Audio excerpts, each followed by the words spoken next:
Good morning to everybody. This is Stefano, Mazarin Geopolitics from Italy. Today we will have my friend Professor Miroslav Jovanovic, actually from Switzerland. He is a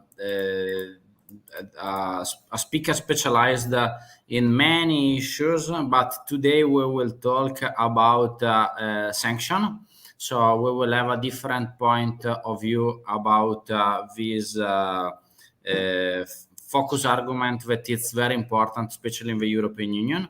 So as usual, I will collect all your questions in the chat.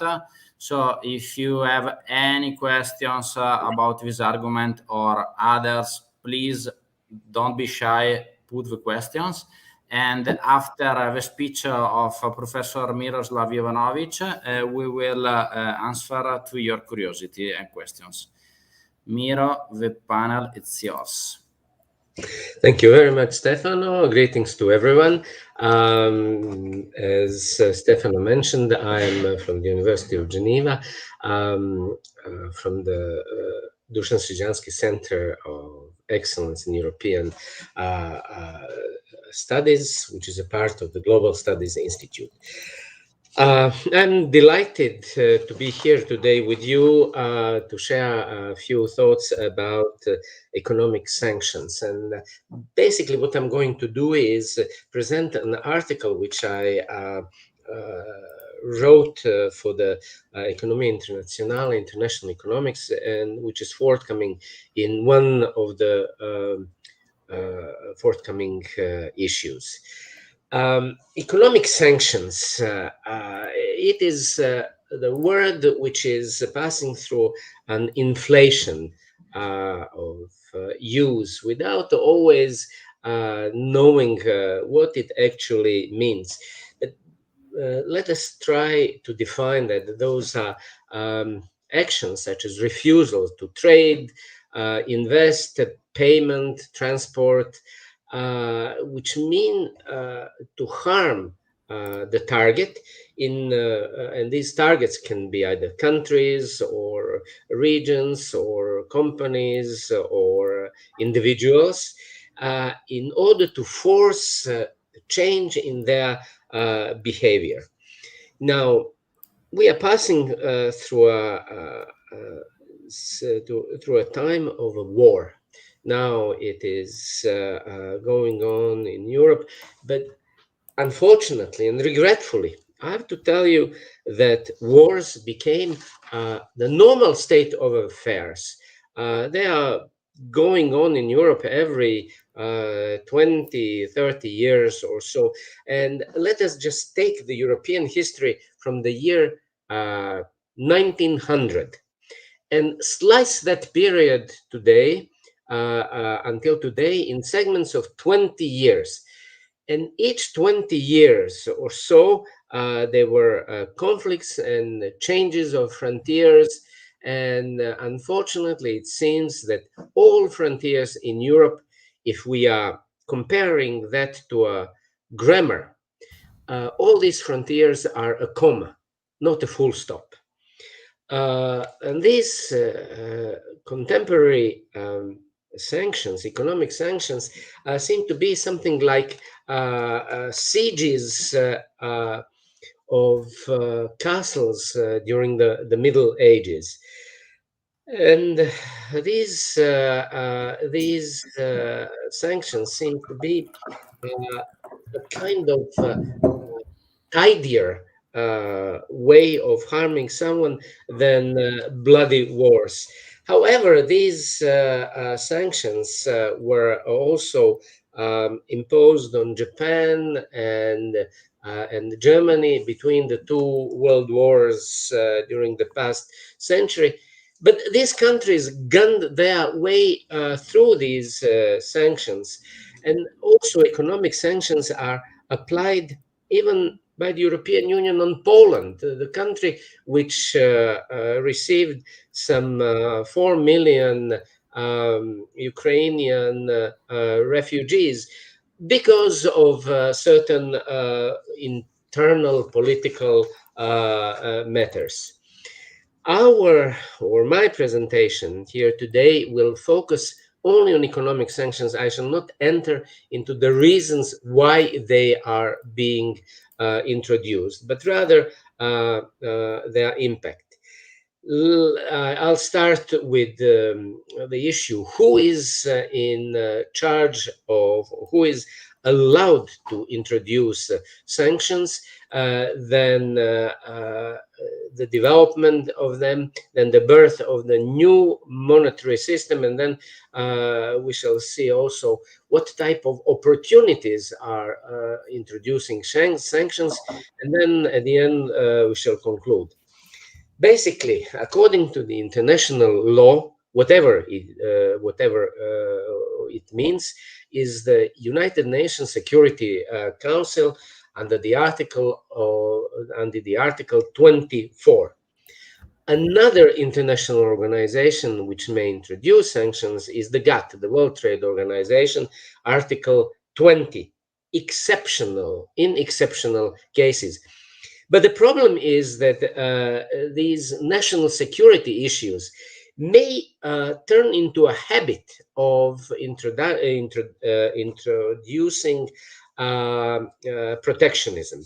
Then regional organizations, such as organizations in Europe, Africa, Asia, they also may introduce sanctions, and there are also possibilities for unilateral sanctions by certain countries against the target. However, what are the criteria? They are rather fuzzy, weak, and unprincipled. They are fully blown and bloody conflicts, such as the ones in Yemen, Syria, Ethiopia, Iraq, Afghanistan, Ukraine. And there are also low-level conflicts, such as the ones between China and India and in Gaza. There are also reasons and hideous abuses of human rights in countries such as Saudi Arabia or Myanmar, and there are double standards. If there is a standard, then it is a double standard. For example, after the reunification or occupation, depending on the point of view of Crimea with Russia, in 2014, the European Union introduced sanctions, but at the very same time, during those sanctions, Brussels gave a green light to the German Daimler and the Russian Kamaz to produce military vehicles that were used in this conflict. Then France also exported weapons to Russia, Italy also, Iveco. And at the same time, because of these double standards, Turkey is occupying a third of a full member of the European Union, Cyprus, and the European Union is negotiating with Turkey enlargement. So we have seen that that there are double standards, and the rules are applied in a rather light way. About opportunities that create sanctions. After the First World War, Germany was under sanctions and was not able to obtain the necessary raw materials. So what Germany did Germany used what Germany had, and that is salt, coal, and talents, and they made artificially various chemicals, and they excelled in that. And while producing these highly aggressive chemicals, they had to produce also measuring instruments, how many milligrams of this and that, and link with that also pumps pump from one place to another. So these sanctions gave incentives to Germany to excel and become number one in chemicals, measuring instruments, and pumps. So quarantine of Germany made it more dangerous than for other countries that are there.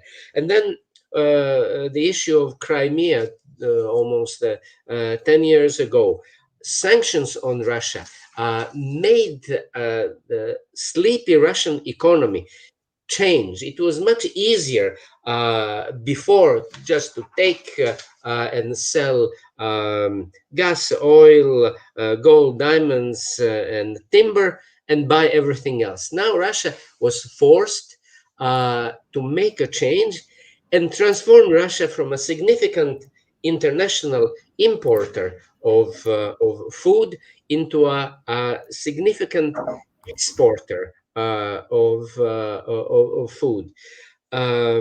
So these sanctions also create opportunities, and the current worst ever sanctions imposed on one country, such as Russia, had a minor exceptions, and these minor exceptions deal with oil, gas, and fertilizers, and these minor exceptions are to the tune of Russian exports of 1 billion euros a day. So these are the impact of these exceptions. Uh, Another issue linked with these sanctions is the seizing of legally obtained Russian reserves to the tune of 300 billion euros. And That is nothing new in the West. Let me just step back. We are not talking about the Ottoman Turkish rule and occupation. We are not talking about the communist China. We are not talking about the communist Soviet Union. We are talking about the European Union, law-abiding European Union here today. When the government, with the full support from Brussels and European Union, confiscated 1/3 of private savings in Cyprus, everything about 100,000 euros. So these confiscations of legally obtained assets and amounts that are in bank accounts is nothing new. So this is sending a wake-up call to many countries. Who is next? Who is next? Is it China? With hundreds of billions of dollars and assets all around the world, and seizing of government assets is one thing, and seizing of private assets, something which is sacrosanct thing in the law-abiding European Union, is another. Seizing of legally obtained private assets, no matter how horrible these people are, before being convicted by the court, is very dubious. And in some countries, in Germany, it's forbidden by the constitution. So this is leading us in a long period of various legal procedures, and lawyers and consultants are licking lips regarding this new type of business. Now, the enormous increase in the price of energy, gas, and to an extent oil, is giving incentives for research and development and finding new sources of energy. Remember what Germany did after the First World War. Now, this high cost of energy is giving incentives to find new sources of energy, number one. And number two, those sources of energy which were expensive just a few years ago or so become commercially viable right now. So this is giving strong incentives for the search of something new. Another aspect of the war and sanctions is immigration. There are several million of Ukrainian migrants and refugees. That is on one side. On the other side, Germany needs approximately 500,000 immigrants each and every year just to remain on the level of the number of citizens where it is right now. So many Ukrainians are heading towards Germany, and it is, in my opinion, much easier and simpler to absorb and digest them in the society than those that are coming from the Middle East. And what is the consequence of it? Those Western-leaning Ukrainians, many of them would migrate. And those in Ukraine which remain, many of them would be Russian-leaning Ukrainians. And in the longer term, this would be a low-hanging fruit for Russia. Next, being excluded from international finance and SWIFT, the new monetary bloc is being created from thin air. And this is something which many countries are observing because of this confiscation, because of the American menace of democracy. If you are not democratic, watch out. So there is the Russian, the new Chinese system, and it is introducing the de-dollarization of the international economy. These countries may trade in their own currencies, not in dollars. So the demand for dollars would change, would drop, and to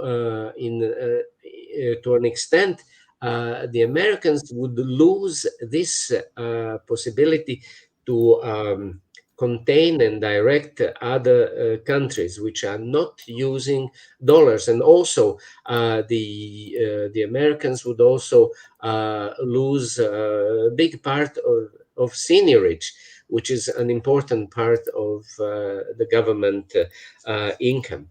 International monetary system is being changed every 30 years. The Bretton Woods system lasted until 1971.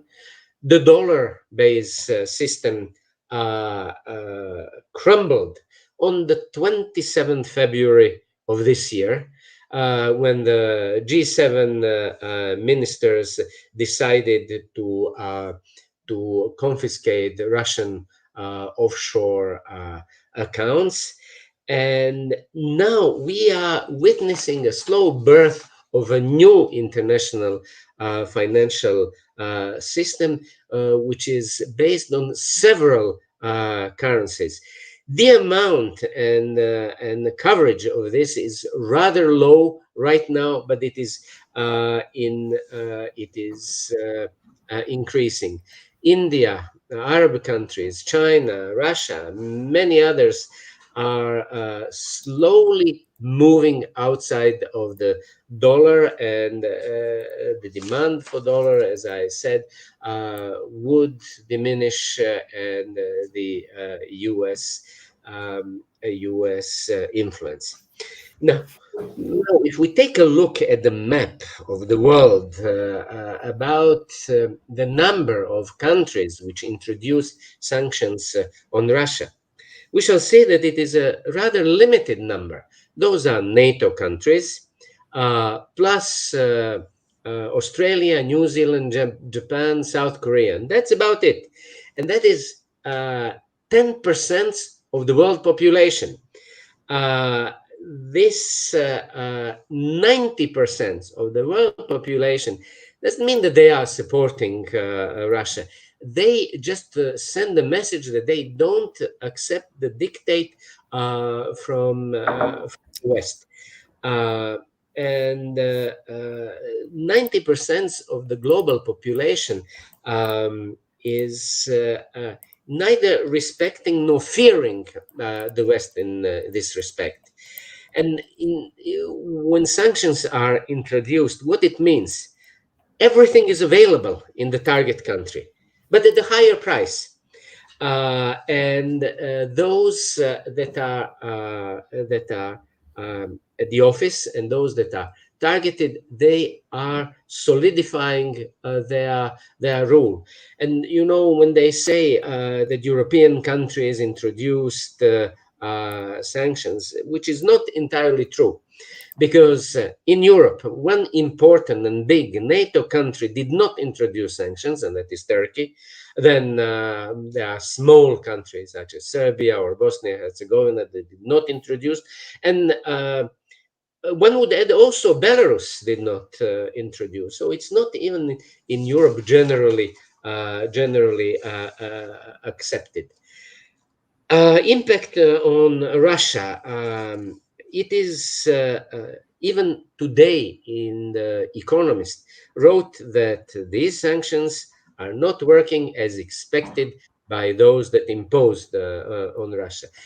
These sanctions are only felt to a small extent in big cities where the people move, go around, and in the countryside they are hardly noticed at all.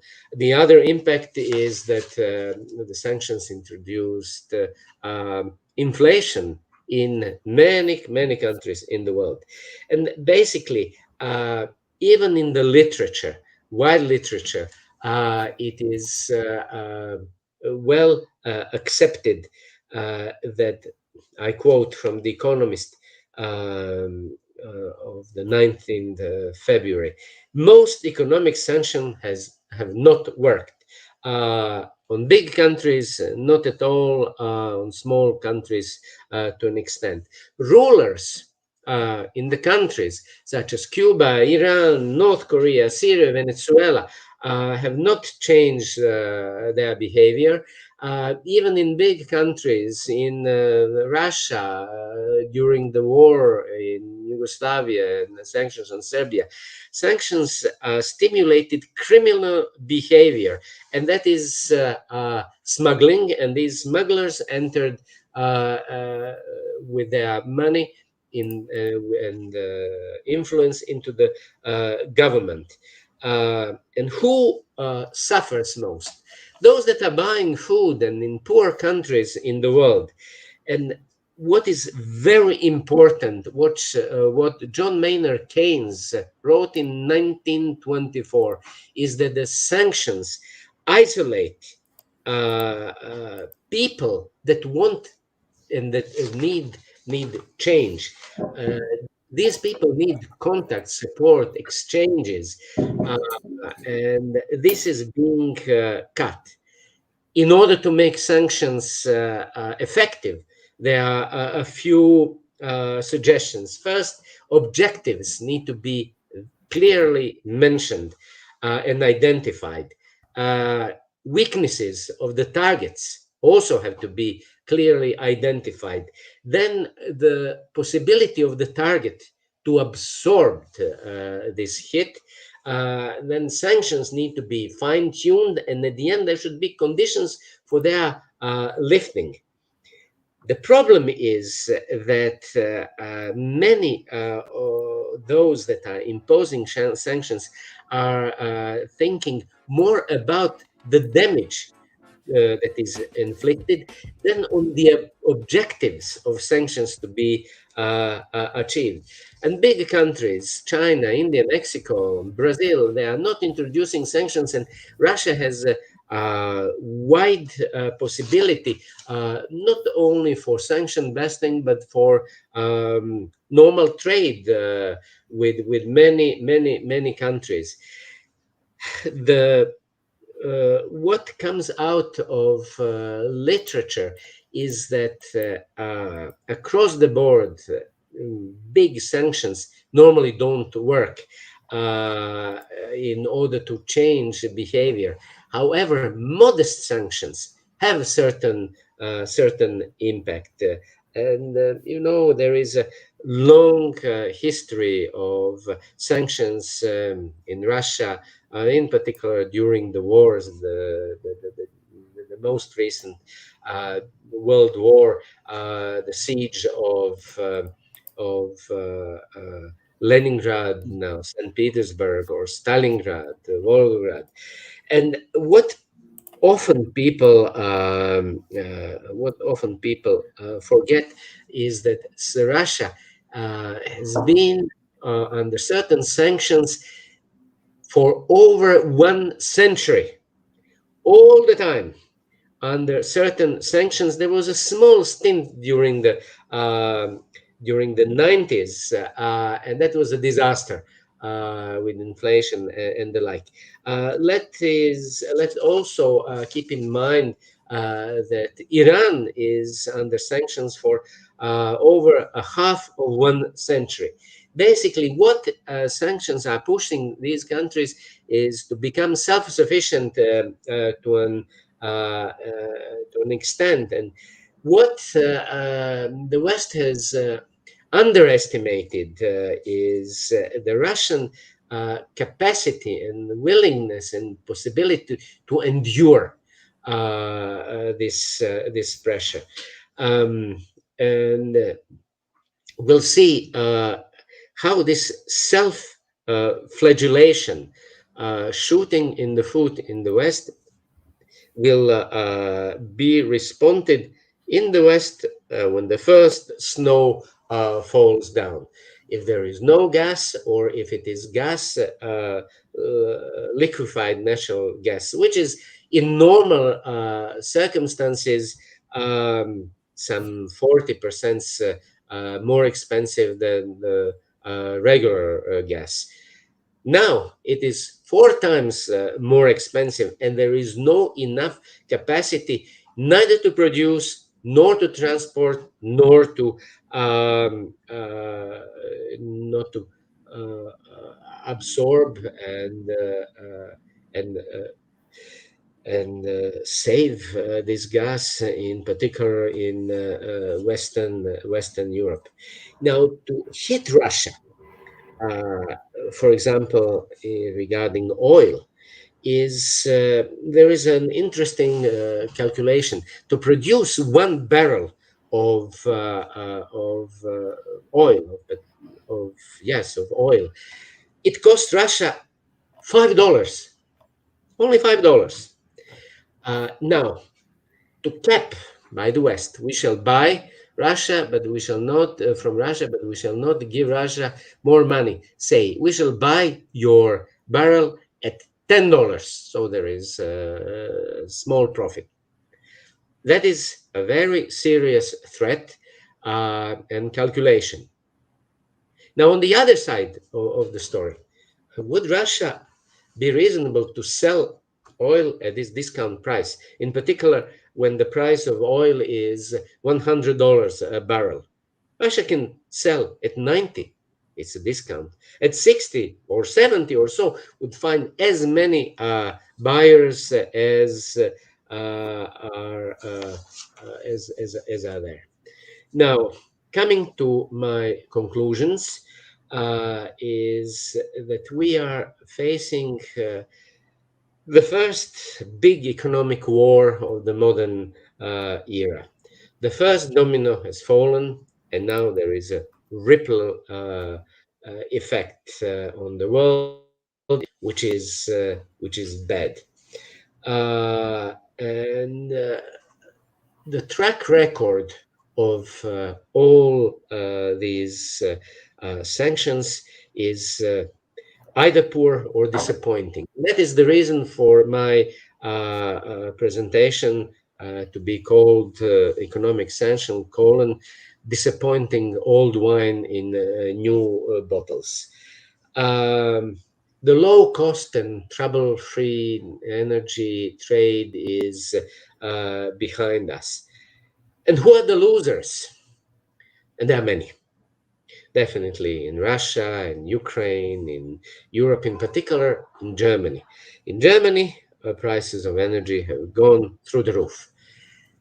Price of the energy have gone through the roof. It will go into production. It will be built in the final goods and services, which would become more expensive and less competitive on the international market. And the United States is winning in this, putting Germany and many European competitors aside. Uh, in the US, there are also losers because of inflation. But keep one thing in mind: inflation started much before this sanctions period and these military conflicts, war or special military actions. This inflation started to a large extent because of quantitative easing, when hundreds of billions of dollars were pumped into the economy, and now this is increasing or this is accelerating inflation, and a part of it is because of the sanctions and the war. Big winners are arms producers in this situation, in particular in the United States. Developing countries all around are losing because of an increased price for both food and energy. And who remains? China. The biggest competitor in all dimensions with the United States. Once this inflation and high costs start to bite on a wider scale, in particular in the European Union, the population will ask, what is in this for us? In this friendly fire, self-flagellation, uh, self-inflicted self-inflicted damage. And my final point is that these sanctions and these troubles are an excellent excuse to shift attention by the population from real, deep, and longest term problems. And that is dangerously increasing inequality in the situation and the distribution of the social cake. This gap is widening, and this is the real danger. Then another problem from which these troubles are shifting our attention is the behavior of corporate giants, both in finance and manufacturing. They behave as if they are above the law. Then the new technology, which is reducing employment, in particular in manufacturing, then global warming, pollution, aging population, and problems in demography, increasing public debt, then increasing expenditure for the military machine instead of education, health, infrastructure. In particular, increased expenditure in Germany. And would Poland and France be very happy about this remilitarization of Germany? Then accelerating inflation, which is destroying savings and pensions and wages, those that are on the fixed income, gross corruption, and genetically modified goods. These are real problems that are put aside.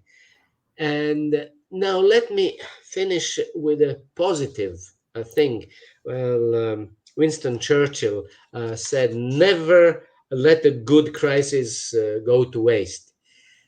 In this crisis, the good thing is that there are incentives for innovation. New opportunities are being given both to companies, both to governments, universities, and researchers to spend more time, efforts, and funds on the creation of new sources of energy, materials, and the like.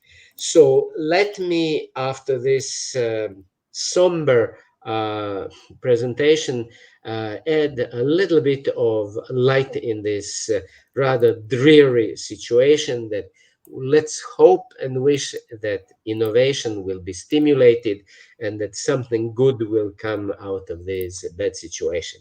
And with this, Stefano, I would like to close my presentation and listen to questions if there are any. Yes, I collect many questions, but like trying to moderating them. Let's start with something from okay, like where do you according the eastern border of Europe? Like where does Europe and Asia begins? Well, that is a question that no one can give a clear-cut answer.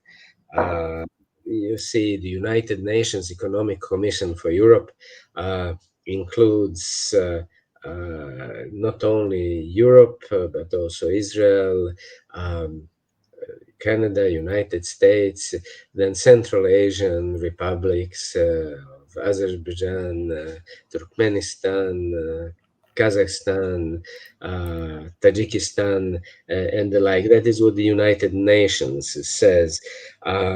Geographers have another, geopoliticians have another, and this is a question to which there is no clear-cut answer.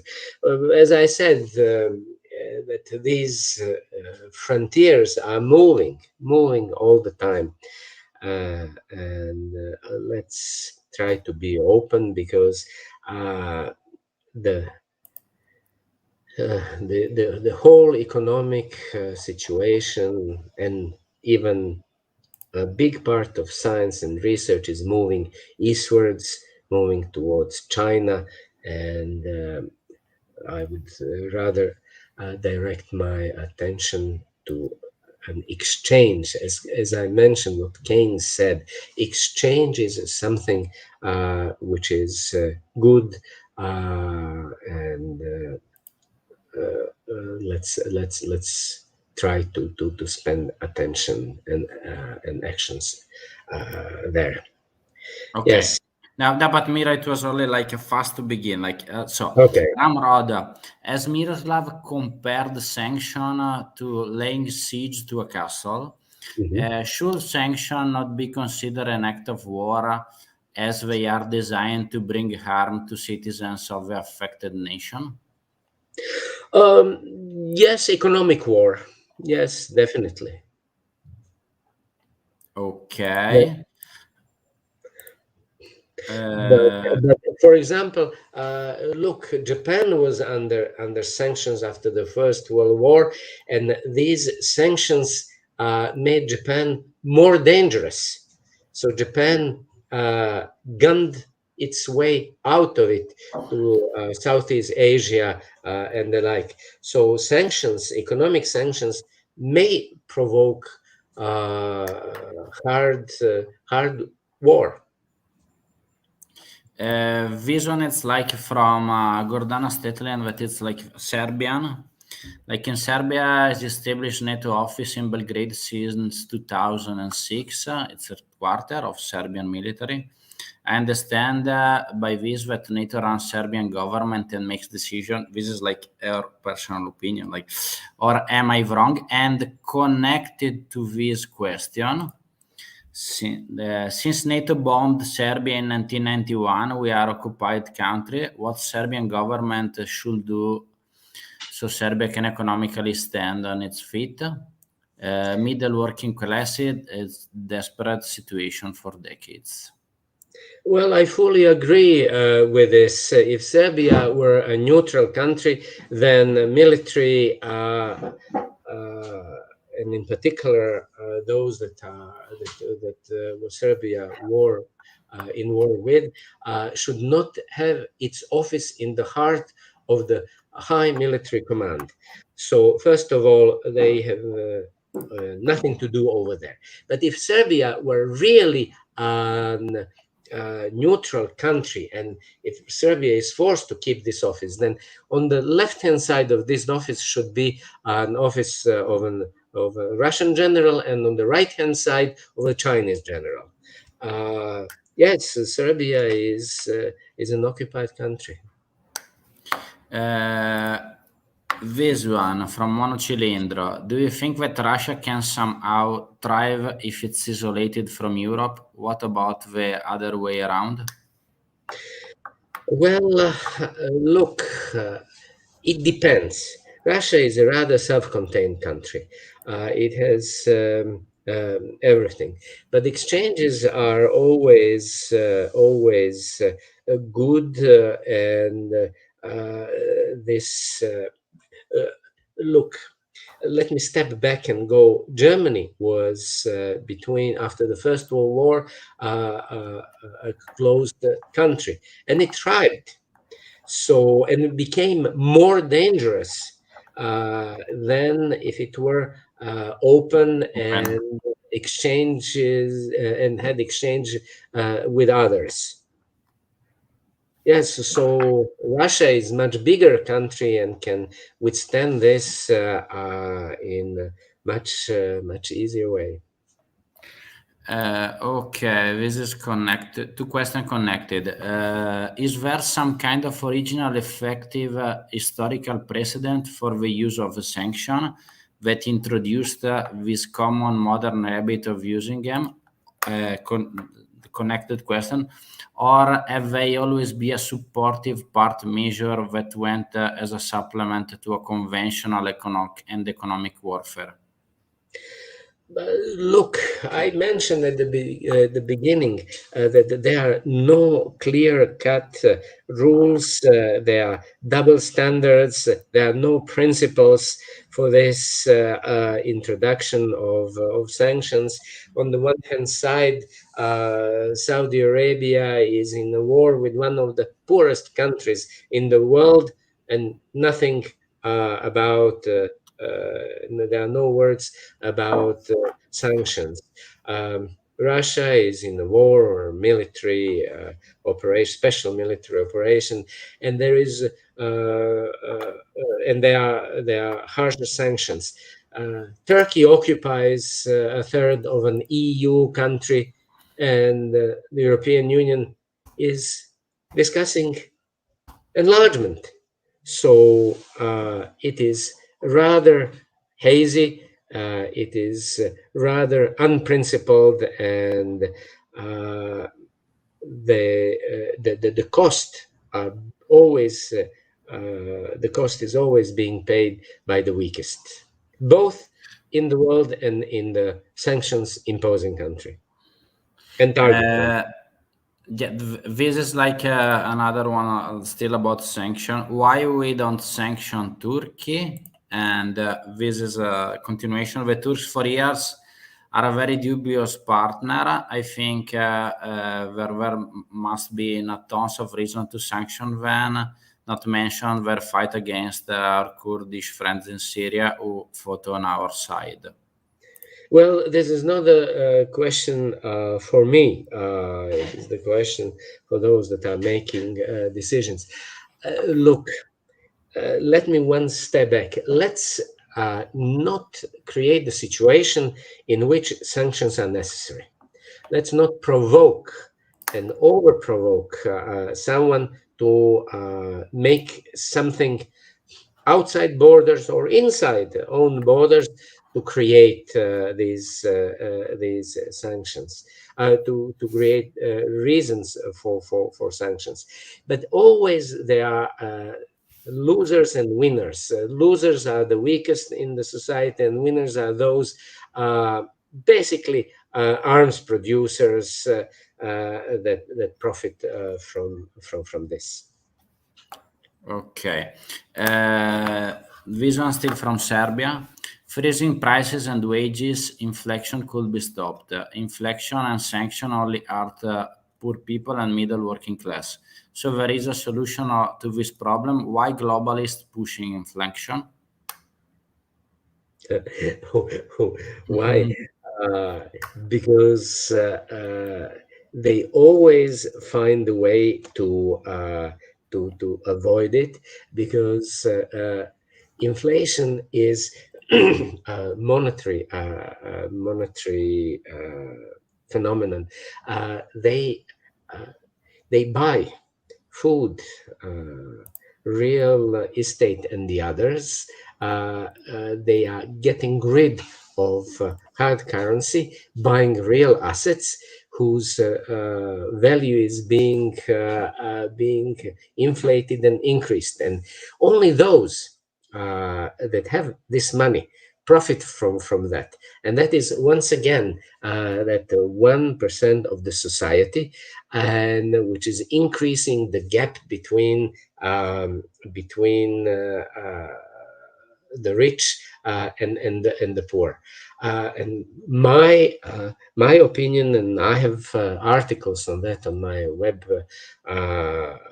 page, is something which is a heresy to say, and that is the return to the gold standard. Why? Because now those that have the printing press, they can print money from thin air as much as they wish. And basically, this money goes into financial giants, and they do with that money whatever they want. And basically, they try to steal the money from the others. I know, for example, in Switzerland, the brightest students in mathematics and engineering and the like, they don't go into research and development and manufacturing firms.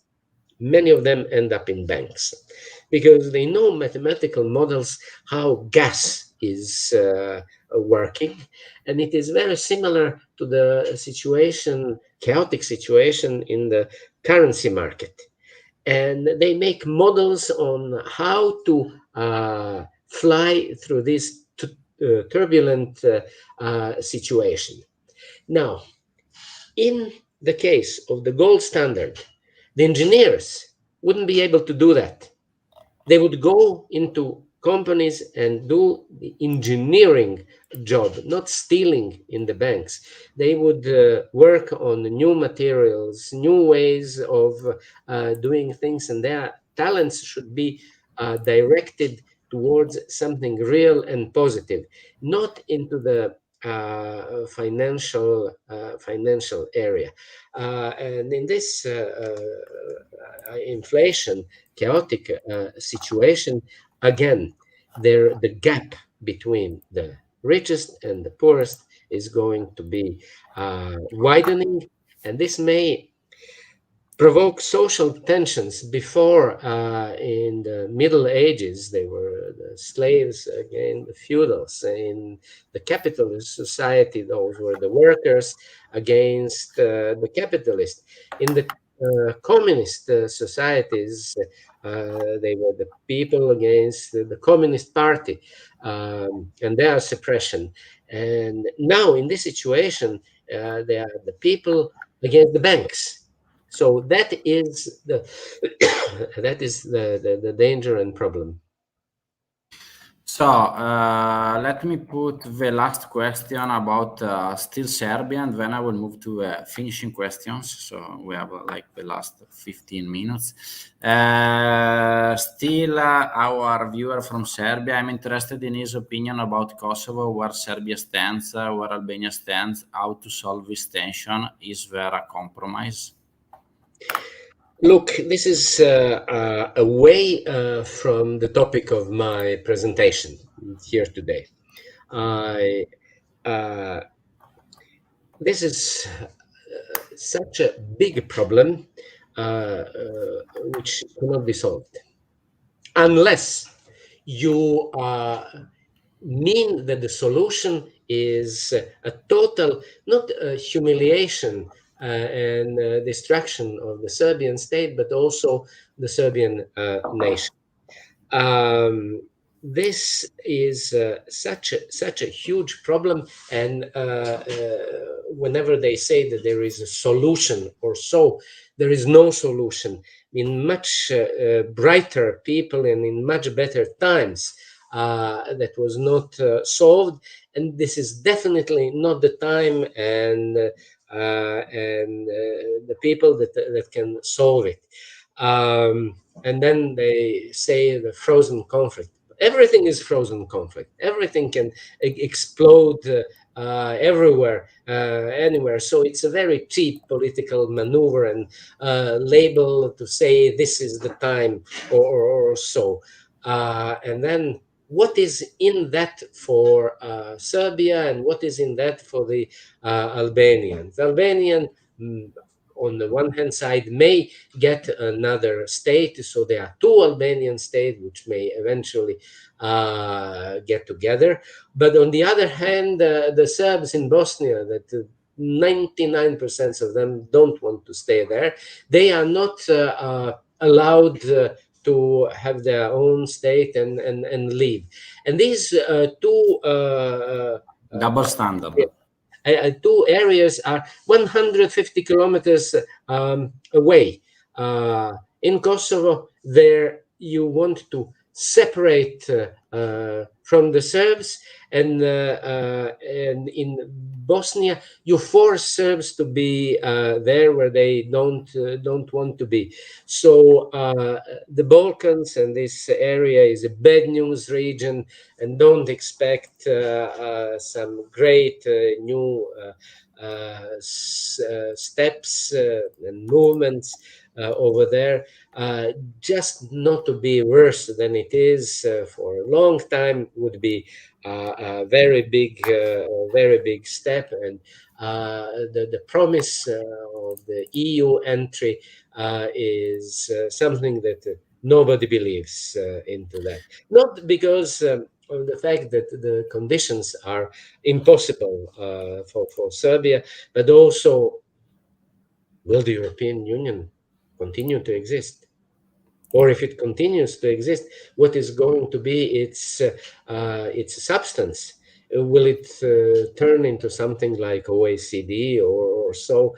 The unfinished monetary union is the greatest EU achievement, no doubt about that.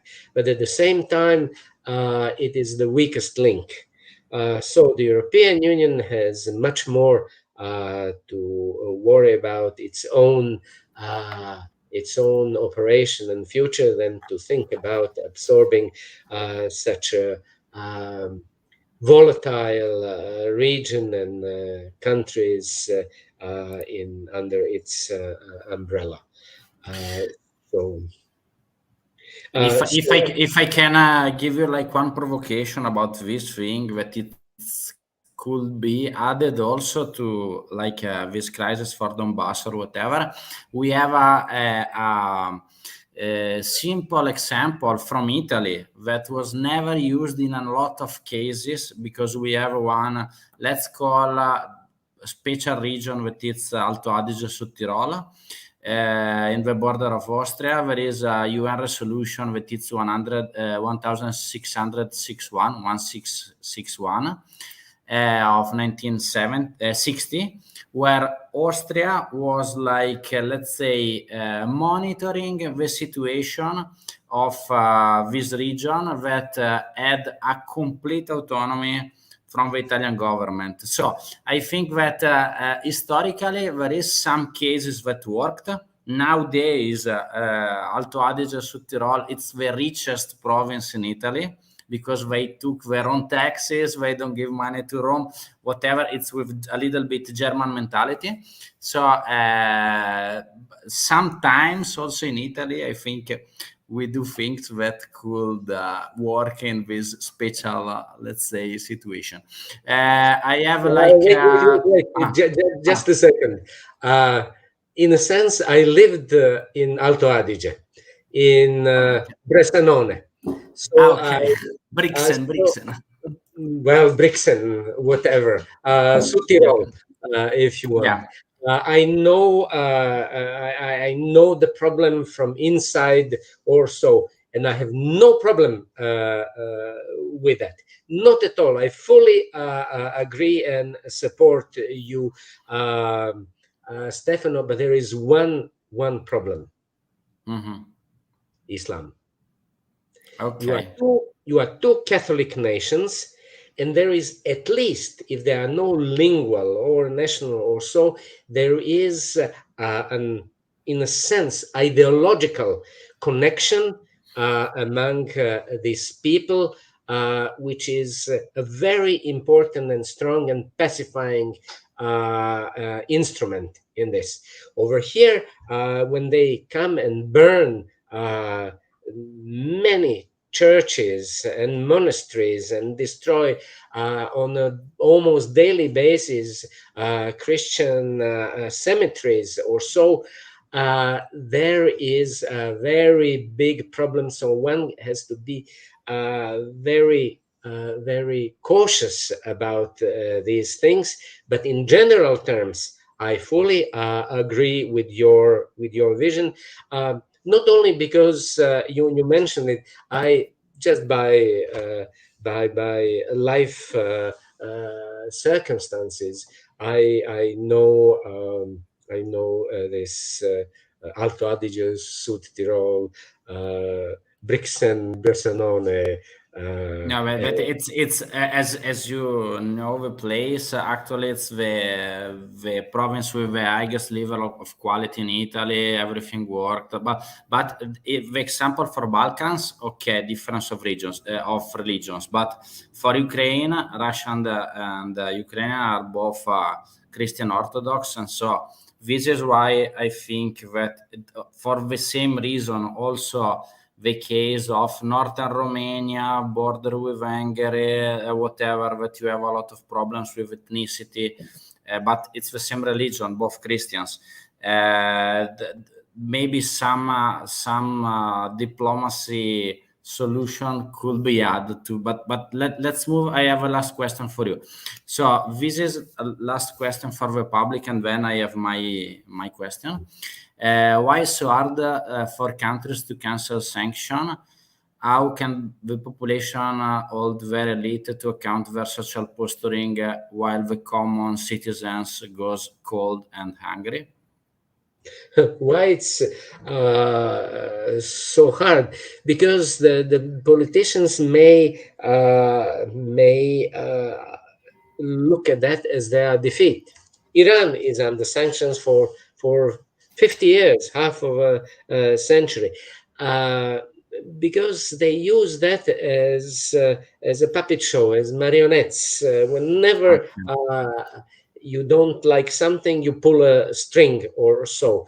But the politicians are the ones over there that don't feel cold water and cold apartment during winters or so. So in many cases they are they are far away from the wishes and desires of the people, and sometimes they manipulate the public opinion with false information. Just take a look at what has happened with an attack on Iraq.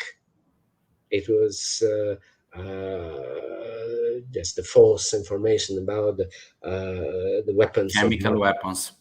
Yes, chemical weapons or so. Mass destruction. Yes, so it is on the one hand side, the politicians think more about their own image than about the suffering of the people. So my last question, and then I have a conclusion. So this I collected before, and then I have something to show to you. Like, do you think that the organization like Shanghai Cooperation Organization or BRICS could be alternative platform with Russia can create a loophole to the Western sanction? Why I ask you this one? Because, for example, we have some states, let's say India, that are both in BRICS and in Quad. So with one feet with like US, another feet with Russia, China, and Brazil. So it's how about Turkey?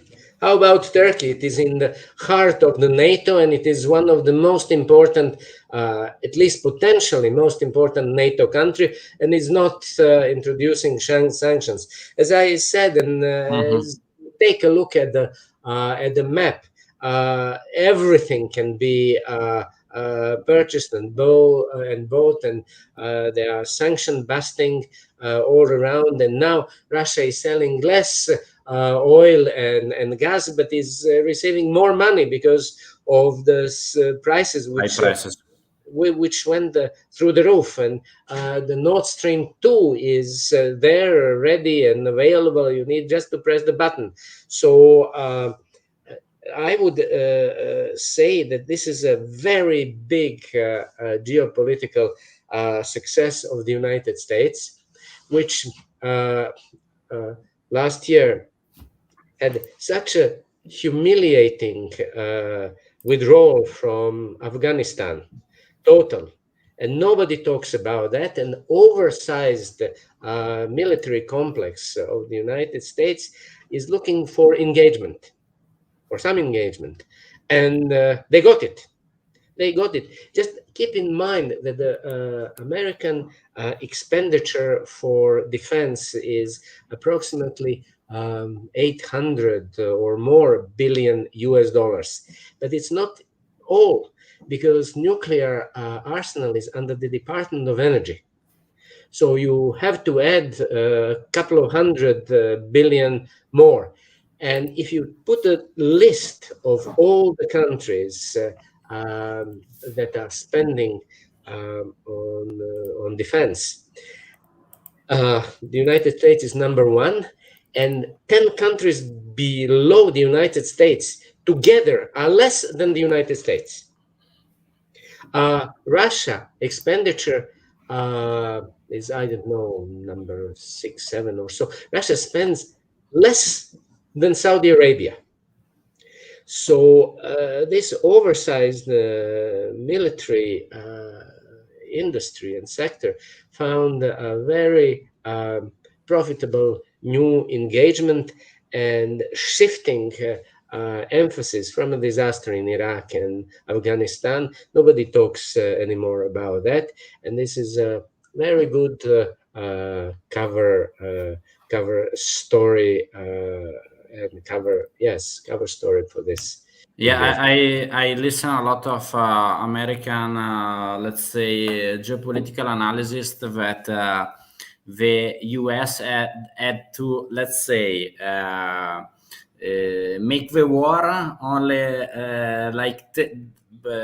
have like successful like as they had at the beginning, and don't try to make the democratization of the country because it's ineffective. But like to finish about gas. Let me just ineffective democratization. The United States bombed Japan civilians in Japan with nuclear bombs, not once but twice. Twice. Introduced a new government, American-style democracy, and for 50 years there was one single party in the government. So democracy works in a different way in Italy, in Germany, in the United States, in Japan, in Russia, in Israel, and everywhere. So one size doesn't fit all. Yes, sorry. Okay, so no, but I agree with you. Let's say about this is only the information about the actual quantity of gas that is stored in the discovered in the Russian soil.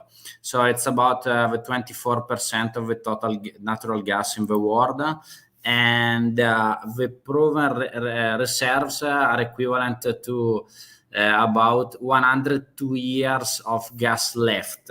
So, returning, this is about the reserves. I want to show something to the public that I already showed a lot of times, but only to finish and to ask your opinion. Like that, the gas pipelines, it's still from the Soviet era, except from Nord Stream 1, Nord Stream 2. But as you said, Nord Stream 2 was actually, it's very interesting because it was stopped before the sanction. So Nord Stream 2, it's not under sanction. If something will finish the war, Germans can switch on with a button immediately because it's not sanctioned. It's before. It's very interesting that the total amount of gas that is coming from Russia, it was coming, it's 155 billion cubic meters for a year.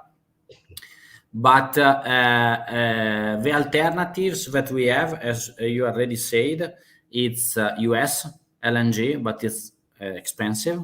Qatar LNG, more expensive. Norway, but it At the end doesn't have enough. of the reserves. Yeah.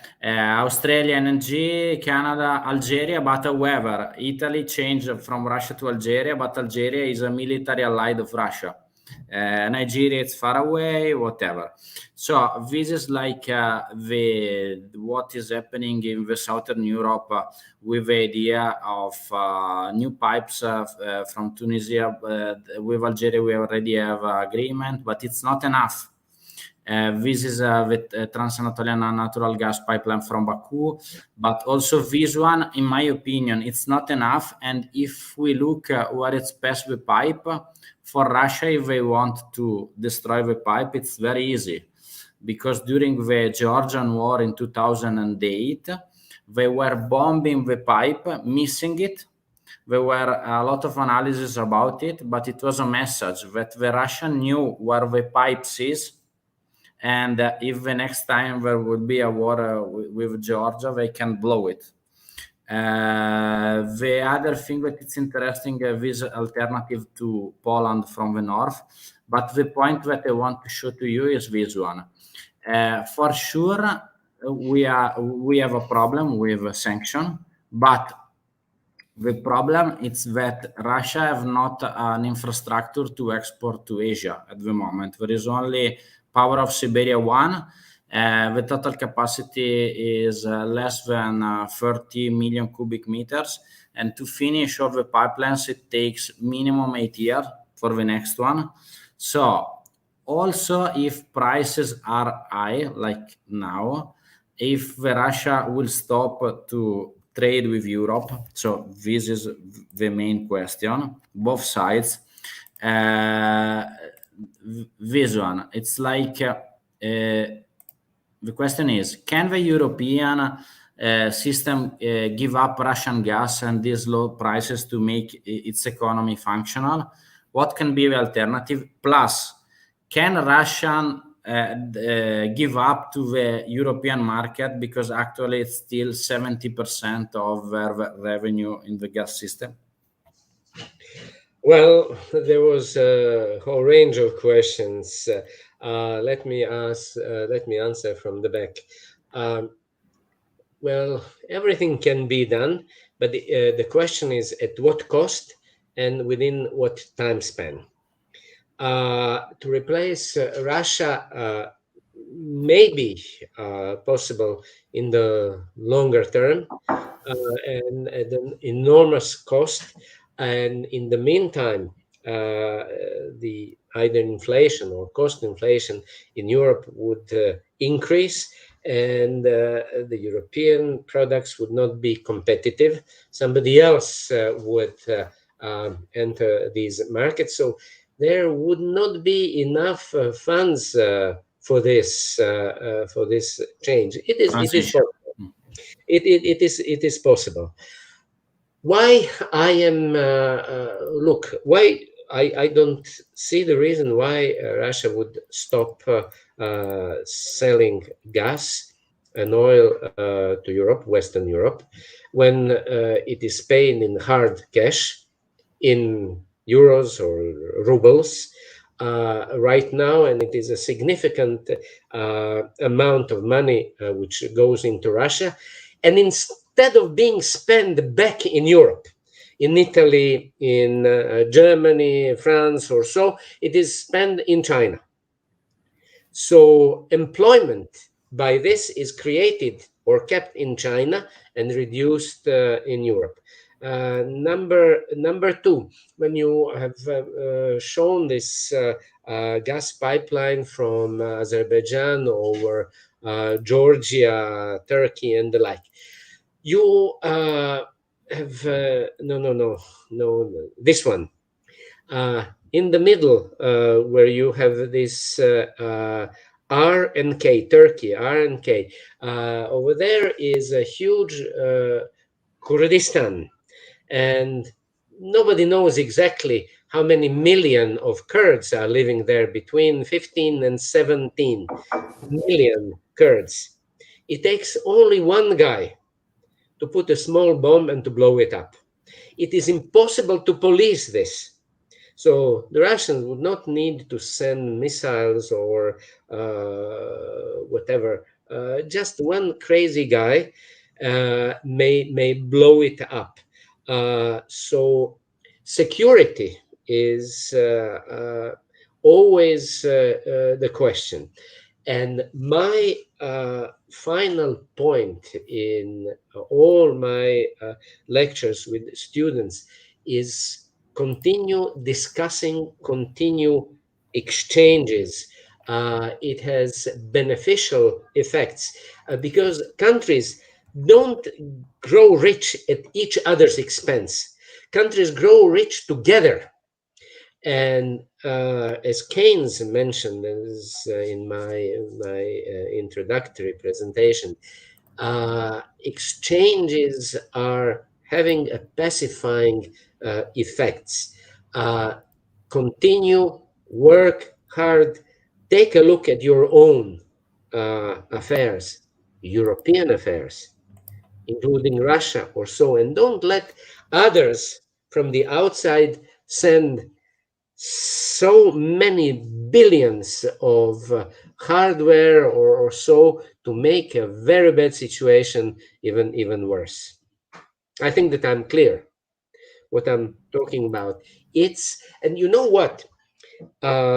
Again, in my classes to students in Geneva and elsewhere, I have a table which shows relations, very deepest and strongest relations amongst the German and Russian elite. The last 10 kings or tsars in Russia, all of them, I repeat, all had German wives. So at the end, they were genetically more German than Russian in the blood, but not Also, necessarily. also Catherine the Great was German. No, look, all after her. Okay. All of them, even the latest one Okay. was Romanov. Alex. All one after another. There was none, no other by the Germans. There was one Danish, but of the German descent. So, and then there were the Russian generals, foreign ministers during the 19th century. There was a German I don't remember on the top of my head his name. He was 40 years, 40 years, the Russian foreign minister. And the biggest threat or worry by the Anglo-Americans is the re-establishment of the German-Russian relation. So it doesn't serve the British, it doesn't serve Americans, but it serves, or it served both Germans and Russians. I don't want to say that it was all love relation. There was love and hate. Remember the Second World War or so. But there is another question: how much it was instigated by the non-Europeans or so. But it's a question for geopoliticians and historians and the like. But the worry is to get together Germany and Russia. And Angela Merkel, she spoke Russian, and Putin speaks German or so. They didn't have that problem. Schroeder, the ex-chancellor, he is living or was living in Moscow, and at one point adopted two Russian girls and was sitting in the Gazprom or other Nord Stream. Yes, Nord Stream. They have continuous relation and exchange. They had, and that is the worry by the non-Europeans or by the non-continental Europeans. So it is better to have this pacifying effect. Now Russia is turning towards China, and China is the country which has the strongest industrial engine in the world, where there is in Asia and Southeast Asia, when there is economic prosperity, when there are things being economically pushed through. Just don't forget that the Russian middle class right now has approximately 600 million people. This is expanding both in number and in wealth. And this market is much bigger than the market of the entire European Union. You said Russian, but probably it's Chinese middle class. No, did I said Russian. No, the Chinese. The Chinese middle class has 600 million consumers, and it is expanding both in number and wealth.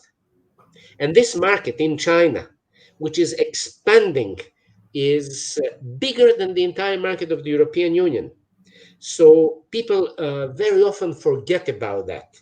Very often forget about that, and I would go for negotiation, pacifying things, mutual understanding, exchange of students, people, politicians, and the like, which would smooth this relation, which would understand better each other. Because on the one hand side, the Americans maybe rightly understand that all others can become globalized Americans.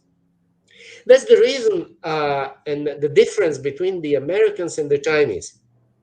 The Chinese don't think that the others can become Chinese. They don't push the Chinese values in Africa, Asia, anywhere. They just want to do business.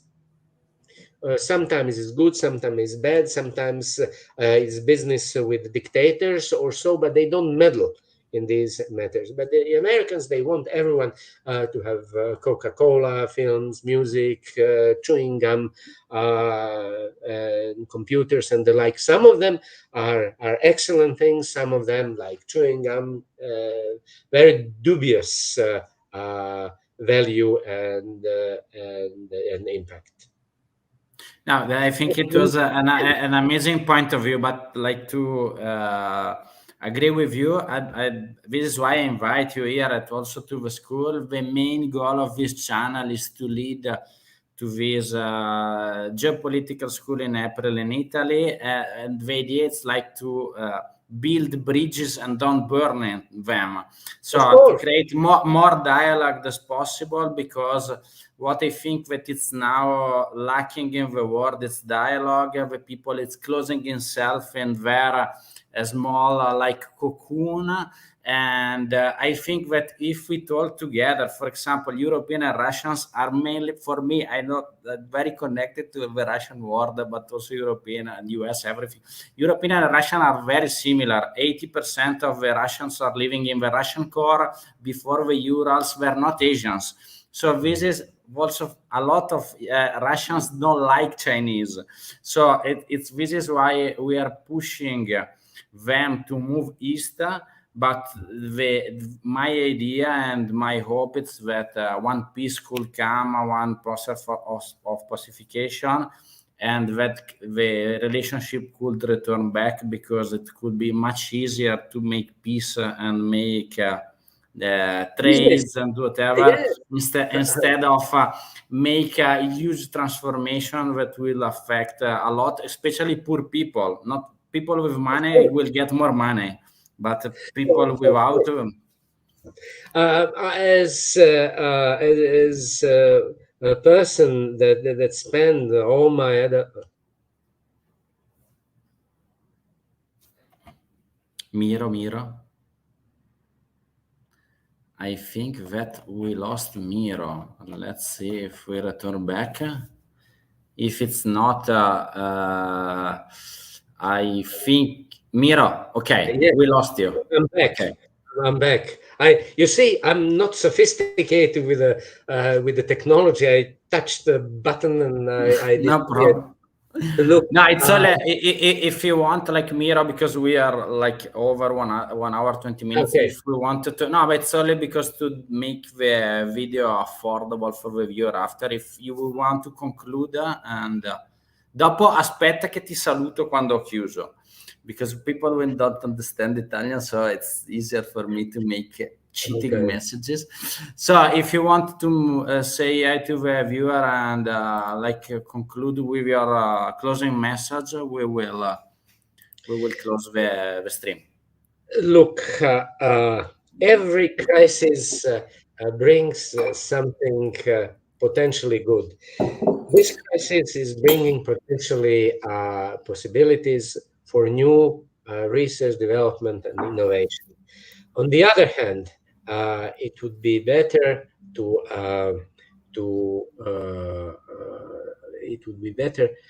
discuss, to exchange, as long as it is necessary. And my hope is that people and politicians would come to their senses, to exchange, to talk to each other, to understand, and to even learn from the bridge which you are making. And being in Switzerland, the country which is multi-everything, and not part of the European Union, and the country which will never become part of the European Union, is a good example on how to pacify and make people of different origin, different languages, different regions, or so, sit together and see their future together and to profit from it. And there is no better example than Switzerland. Stefano, I thank you very much for your invitation, and it was my pleasure to discuss with you and those that were involved in this presentation discussion. Thank you so much, Miro. I received a lot of, let's say, thanks from the people about our speech. So from Serbia, from all over the world. So I think the public live liked a lot the video, and this different point of view about the things, also the viewer after in the recorded video. If you have any question, please post in the comments. Miro will be a part of our geopolitical school in Lake Garda, so I think that you will enjoy the time. So thanks a lot for being with us, and see you in the next stream. Con gran piacere, non vedo l'ora venire a vederti e il tuo gruppo in Italia. In Italia, sì. Aspetta, Miro. Thank you so much.